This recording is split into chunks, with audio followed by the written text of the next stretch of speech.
be able to do something that is meaningful to me and hopefully to other people, to honor our veterans, is a wonderful thing to have during this time. America's servicemen and women is obviously very important to me, as it should be to everybody, and anything I can ever do to support them in any way is something that it's an honor to do. However you feel about the war, whether you think it's a good thing, a bad thing, everybody gets the military guys, the men and women of the service, are just there for us. They're sacrificing on our behalf, and so that's the thing that I want to support. My father is military, so that's been my life growing up, moving every 2-4 years, and I also did a couple tours over in Afghanistan for the troops, you know what I mean? So we performed and sang and did all the cool stuff for the troops. But I mean, it's nice to let them know that they're appreciated, you know what I mean, and that their hard work hasn't gone in vain. So for me, this was simple. It was very easy. Well, this organization is just so critical to supporting wounded warriors and sort of moving back into civilian life. This is their 10-year anniversary, and they really started out with just providing care packages to wounded warriors. So now they're offering over 19 programs that help you deal with TBI, post-traumatic stress disorder, and it supports the families as well. So it's just an organization that really makes a difference for our wounded warriors and their families, and I just think the world of this organization. So it's an important cause to be there and support them, and and just learn about their experiences and what they've gone through, because I don't think any of us can even imagine. Really important to my family. We were raised, we were instilled with the thought that the people that serve our country to protect us, keep us safe and healthy, and they're coming home and they're not all together there. We got to take care of them. It's a beautiful event, but it's overwhelming to be able to meet these wounded soldiers face to face and get to interact with them and really thank them for their service. Kind of feel like a slacker. Kind of puts it into perspective. Yeah. To be honest, we're kind of walking out shell shocked. It's amazing. Anytime I can support the troops and people who have, sacrificed so much to defend our country, I'm truly honored to be there, and I'm there, and I just want to support them because I know that they've gone through so much. I've been involved with the Wounded Warrior Project for a while. It's just it's a no-brainer. I mean, it's a project that supports our men and women who are out there supporting us, and you just have to give back. Now we have, and that's one of the reasons I think we were so affected by this, because we have a lot more appreciation and understanding, I think. It's just a wonderful event. I've been blessed to be a part of quite a few different Wounded Warrior Project events over the years, and just a great way to give back and say thanks to all of our servicemen and women here in the country. My grandma, my great-grandpa, my father, they've all been in wars, and for me, being an artist, I'm like the artist of the family, you know what I mean? And if I didn't have those generations of parents that fought for this country to, celebrate our freedom, I as an artist, so I'm really proud to come and show my support in any way I can. The Wounded Warrior Project is very worthwhile. It's probably one of the few organizations out there that's willing to help the veterans. Style and Beauty is such an amazing event because, well, one, we get to be spoiled, something that we never thought we'd do. You step off the battlefield broken, injured, and you don't even know which way is up. And now, for me, it's been almost 9 years, so it's been a long time to adjust, thanks to the help of Wounded Warrior Project that got me to this point. I remember at one point sitting in a hospital bed thinking my life was over. And now we get to come be treated like rock stars and be around great, awesome people that have shared similar stories and similar experiences, to come together and live kind of a fantasy, if you will, and just be recognized. Because it actually saved my life. I was in a real bad spot after coming back from being hurt and going through all my surgeries, and these guys came out and they helped me and my family and brought me back to go ahead, and showed me that just because of my injuries, I can still do the things I wanted to do. I'm actually I'm an alumni myself and a Wounded Warrior, and they have actually helped me get myself back on my feet after 5 surgeries later and 4 or 5 years of cognitive therapy, speech therapy. I am a product of the curriculum that was put forward for me to get back on my feet through the medical field. And the Wounded Warrior Project really help with the motivation.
excited to introduce to you our first speaker.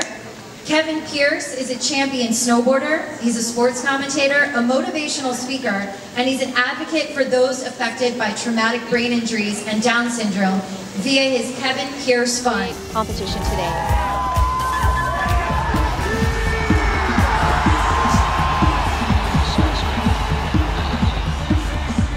He's making so much money. He's making like 100 G's or something like that.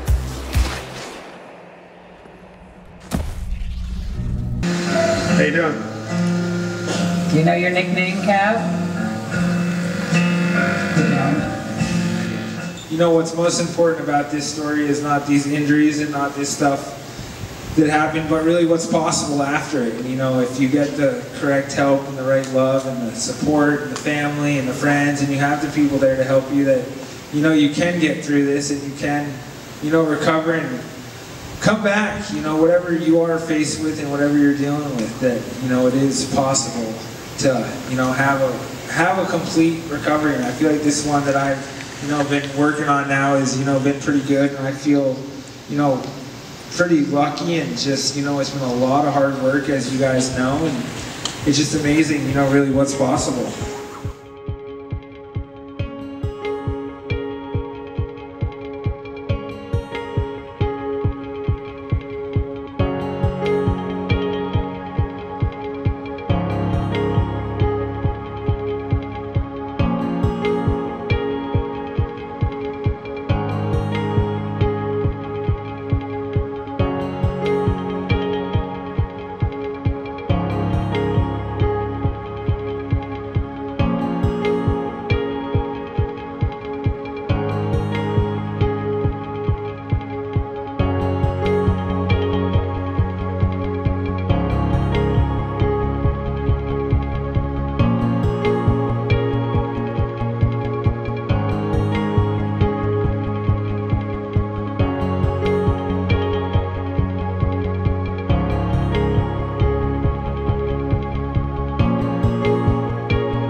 January 2004, Staff Sergeant Nevins was deployed to Balad, Iraq, where he served as a squad leader. On November 10, 2004, an improvised explosive device detonated beneath the vehicle in which he was a passenger, and Dan would ultimately sacrifice both of his legs below the knee. I remember my first thought when I came out of my anesthetic coma was the nurse's face right in mine, and she said, "We managed to repair your femoral artery. You're a very lucky man. We had to take your left leg below the knee. We managed to save your right one for now, but you'll probably lose that one too." And then right about the time I was about to feel sorry for myself, I looked up against the wall and I saw my team. The people who had my back, and I had theirs. But I sat in that hospital bed and I thought about my wife and how we were runners and that was our thing and we'd never be able to do that again. That I was broken and changed and different, and how would she ever love me again? Thought about my 11-year-old daughter who looked up to me. I was her dad. I was physically fit, on top of my game. And now I was broken and useless and laying in a bed. I thought about my men, and I was a squad leader. I was in charge, and that I let them down, and I failed. She said, "There's a visitor here I think you should see." And in comes one of the founders of Wounded Warrior Project with a backpack with a logo that I instantly related to. It was one warrior carrying another off the battlefield, and the words Wounded Warrior Project. I had never seen that before. I had never heard of it before. This is 2004 when the organization had 3 employees, and they built it in a basement, and they were just trying to do the right thing. And inside was full of comfort items, everything I didn't know I needed, but everything that I did need. What I needed was right there, and we'd all take it for granted if we have it here today, but it's the most significant gift I've ever received in my life, and will probably remain the most significant gift I ever will receive. 3 weeks later, they asked me to go snowboarding. One leg gone, the other in traction. I'm gone from surgery every other day, and I was angry with them. How am I going to go snowboarding? Is this some sort of sick joke? But then they explained to me all about the adaptive equipment that was available, and that they had the best adaptive instructors in the world. And if the hospital cleared me to go on that trip, that they would get me to the bottom of the mountain. And that moment changed my life. And I started to realize that day that my disability didn't define me, but that I got to define what the rest of my life was going to be like. And since that day, I wasn't able to get medically cleared for that particular trip. It had nothing to do with the physical injuries, but everything to do with the bacteria that was coursing through my body trying to kill me from the inside. But I've been snowboarding, wakeboarding, rock climbing, outrigger canoeing, kayaking, parasailing, you name it. Wounded Warrior Project was at my bedside, making me take opportunities to prove that I could still be the man that I was, if not better. A couple years ago, there was 2 really good friends of mine. One was hurt in Afghanistan, also a bilateral amputee, and another that was hurt in Vietnam, a single above the knee amputee. As we stood on the summit of Mount Kilimanjaro, looking over at Kenya, seeing as far as you can possibly see, that put perspective in my life. The perspective that no matter what hand is dealt to us, that we can make a difference, that we can be better.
was great. I mean, you know, we suffered through quite a bit over in Iraq and over Afghanistan, and just to come home and have this support is just remarkable, and that's why we're all wearing smiles.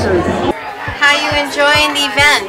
Oh, I'm loving it. Isn't it great? It's more than I ever expected it could be. Just the amazing support that was here, and just people coming up and saying thank you and showing their appreciation for service and sacrifice has been overwhelming.